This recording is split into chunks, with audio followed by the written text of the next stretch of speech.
আসসালামু আলাইকুম সকলকে। আমরা এখন দেখব ব্যবধি, খোলা ব্যবধি এবং অসীম ব্যবধি। খোলা এবং অসীম ব্যবধিতে a, সমানুপাতিক এবং x রিয়েল নাম্বার হবে, এর থেকে x বড় হবে। এটার চিত্র হবে a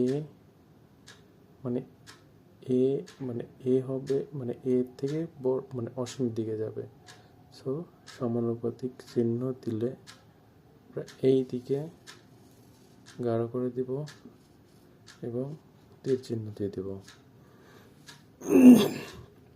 এটা খোলা এবং অসীম ব্যবধি।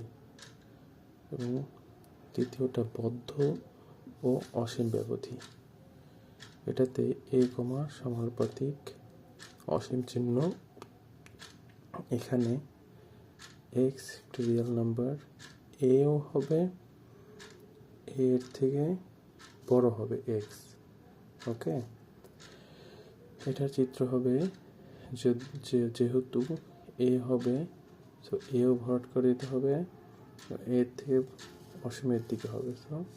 এটা আমরা গাঢ় করে দিলাম এবং তীর চিহ্ন দিয়ে দিলাম অসীমের দিকে। ওকে, যদি এটা তো প্লাস অসীম, প্লাসের দিকে, এটা যদি মাইনাস হয়,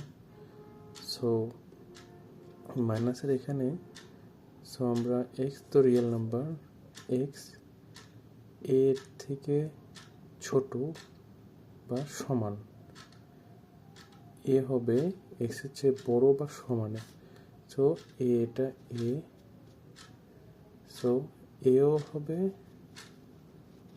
এবং x এর থেকে সমানুপাতিক দিকে যাবে, এখানে মাইনাস সমানুপাতিক। আমরা এইদিকে গাঢ় করে দিব এবং তীর চিহ্ন দিয়ে দেব সমানুপাতিক দিকে। ওকে, এটা হচ্ছে আমাদের হয়ে গেল।